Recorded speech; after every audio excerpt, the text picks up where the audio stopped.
ভাবে ঘরে বেঁধে রেপ করা হচ্ছে, শিশুদের খুন করা হচ্ছে, কোনো মামলি তাকে হত্যা করে, ঘরে ঢুকে হত্যা করে, মায়ের সামনে ছেলেকে মারে, স্ত্রীর সামনে খুব জুলুম প্রকাশ্য দিবসকে খুব হত্যা করে। আর তার দোষটাকে জামাত, শিবির আর বিএনপির ছাত্র দল, ওই NCP party, Hizbut Tahrir Ansarullah Bangla Team সহ যত রকমের জঙ্গি সংগঠন, তারাই হচ্ছে ইংরেজের দোষর। আজকে বাংলাদেশ জঙ্গি রাষ্ট্র, সন্ত্রাসী রাষ্ট্র, কোনো মানুষের জীবনের নিরাপত্তা নাই, কোন অর্থনৈতিকভাবে তো বাংলাদেশ একেবারে কমবে। আমি যে কষ্ট বাংলাদেশকে উন্নয়নশীল দেশের মর্যাদিত করেছিলাম, আকাশে উন্নয়নশীল দেশে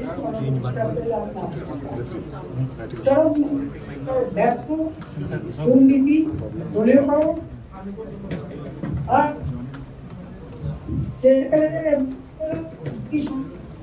কারাগারকে মুক্তি দিয়ে তাদেরকে দিয়ে হাইকোর্ট, সুপ্রিম কোর্ট, প্রধান বিচারপতি থেকে শুরু করে প্রত্যেকটা প্রতিষ্ঠানে যাওয়া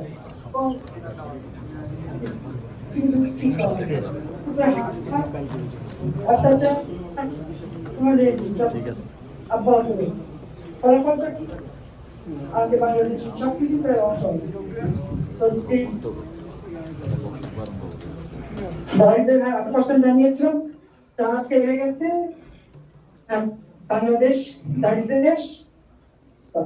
কাজে আজকে আমি প্রবাসীদের ধন্যবাদ জানাই যে আপনারা আমাদের এই নির্যাতিত মানুষের পাশে দাঁড়িয়েছেন, তাদের সহযোগিতা করছেন।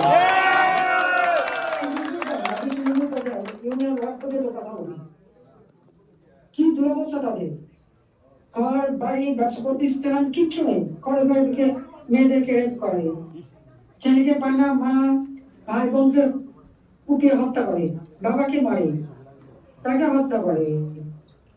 পরিবার আছে যেখানে পুরুষ মানুষই নেয় করেছে, এটা বলবো বলবো এরকম দেশকে মুক্ত করতে হবে। আওয়ামী লীগ একমাত্র রাজনৈতিক দল যে দল বাংলাদেশের কল্যাণ করতে পারে এবং করেছে, এবং সেটা আমরা প্রমাণ করেছি। কাজে আওয়ামী লীগের ব্যান করার কোন অধিকার, অবৈধ ক্ষমতা দখল করে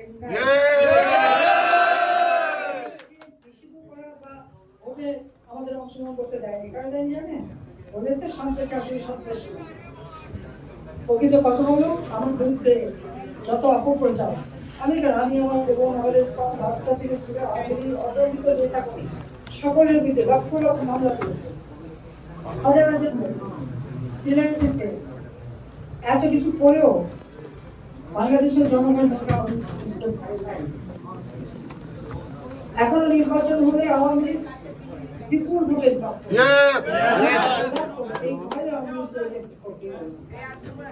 অপবাদ দিচ্ছে জমি জমিকে। আপনাদেরকে একটা কাজ দিই, আপনার এখানে অনেক আছে জ্ঞানী গুণী, আপনার একটা তুলনামূলক চিত্র তুলে ধরেন আওয়ামী লীগ ক্ষমতায় থাকাকালে আমাদের 2022 সরকার করলাম, 2024 সাল আমাদের আমাদের কত মানুষ যে কোনো রাজনৈতিক দল তারা নির্যাতিত বা কারাগারে ছিল।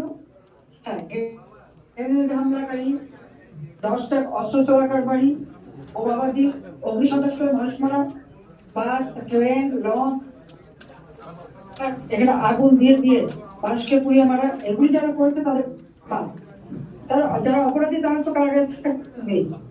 জঙ্গি সন্ত্রাসীদের আমরা নিয়ন্ত্রণ করেছি, কিন্তু একটা তুলনা অন্তত আপনারা বের করেন যে ইউনূস ক্ষমতায় আসার জন্য তার মেটিকুলাস ডিজাইনের মাধ্যমে জুলাই মাস থেকে যে হত্যাযজ্ঞ চালাচ্ছিল, যেভাবে মানুষ খুন করেছে, রাষ্ট্রীয় সম্পদ আগুন দিয়ে পুড়িয়েছে, যেভাবে ধ্বংসযজ্ঞ চালিয়েছে, অবনীত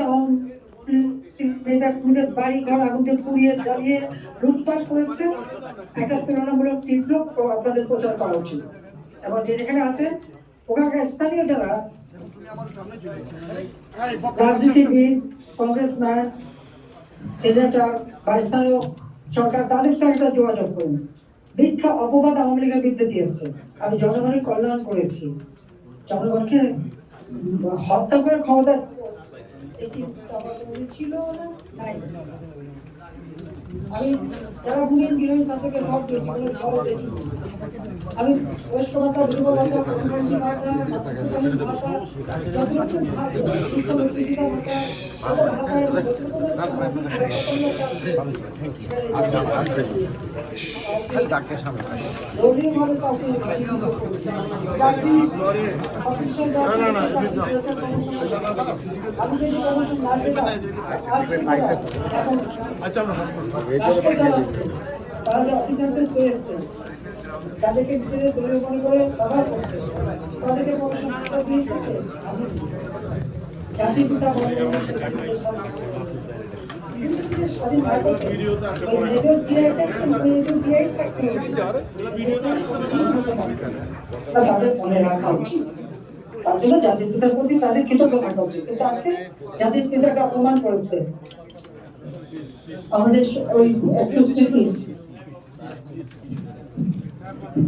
বঙ্গবন্ধু শেখ মুজিবুর স্মৃতি জাদুঘর, সেটাও আগুন দিয়ে পুড়িয়েছে, জ্বালিয়ে দিয়েছে, লুট করেছে, বুলডোজার দিয়ে ভেঙেছে। এখনো ওই বাড়িটায় ওই পোড়া ভাঙা ইট, ওগুলো তাদের ভয়। আওয়ামী লীগ আছে, আওয়ামী লীগ থাকবে। স্পষ্ট বলতে চাই, আওয়ামী লীগের উপর দিয়ে নিষেধাজ্ঞা প্রত্যাহার করতে হবে, রাজবন্দীদের মুক্তি দিতে হবে। অত্যাচার করে তাদের বিভিন্ন ওষুধ খায়, তাদের মেরে ফেলা হচ্ছে, প্রতিদিন লাশ হয়ে ফিরছে। বিধবা মায়ের একমাত্র দুটি ছেলে মধুকারীতে চিনির ঘরে কাজ করে এবং পড়াশোনা করে, সব ছাত্রলীগের সদস্য। মায়ের সামনে তাকে তুলে নিয়ে পিটিয়ে মেরে থানায় নিয়ে এমন ভাবে অত্যাচার করছে, সকালবেলা তার লাশ। বিধবা মায়ের কান্না সহ্য করা যায় না, এবং কত মায়ের কোল করছে, কত পিতা সন্তানকে হত্যা করছে, কত সন্তান পিতাহারা হচ্ছে, কত বোন ধর্ষিত হচ্ছে, শিশু বালিকা পর্যন্ত রেহাই পাচ্ছে না। চরম ভাবে ব্যর্থতা, লুটপাট করে টাকা বানিয়ে বসে আছে। আর 12ই ফেব্রুয়ারি নির্বাচন কোনো পরিবর্তন আনেনি, খালি হয়তো একটা ব্যক্তির পরিবর্তন হয়েছে। একই ভাবে তারা নির্যাতন চালাচ্ছেন।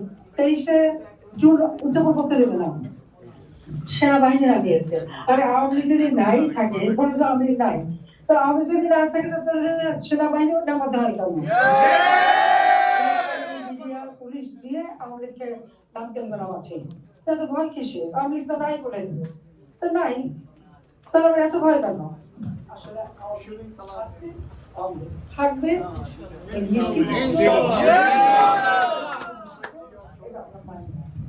আপনাদেরও আমি কাছ থেকে চাই আপনারাও সেভাবে জনমত সৃষ্টি করেন, স্থানীয় ভাবে বলেন।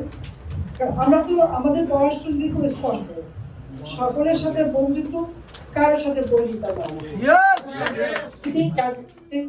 দিয়ে গেছেন, সেই দিক থেকে আমরা চলছি, সেই দিক থেকে চলবো। এই আমেরিকা, আমি 96 সালে যখন সরকার গঠন করি, বাংলাদেশে ছিল না। আওয়ামী লীগের আমলে আমি এখানদের ব্যবসা দিই, সে মেঘনাঘাট 450 মেগাওয়াট বিদ্যুৎ কেন্দ্র, হরিপুরে 360 মেগাওয়াট বিদ্যুৎ কেন্দ্র থেকে শুরু করে আজকে যে শেভরন, টেক্সাকো যারা ওখানে গ্যাস মিলে কাজ করে, আওয়ামী লীগের সময় পেয়েছে তারা। এটা তাদের মনে রাখা উচিত, এটা তাদের মনে রাখা উচিত। আমি শেখ হাসিনা ক্ষমতা আসার পরই এই ব্যবসাগুলি তাদের দিয়েছি। আমরা রপ্তানি করি, আমাদের জিএসপি বাতিল করে দিল, তারপরে আমরা কিন্তু রপ্তানি অব্যাহত রেখেছি।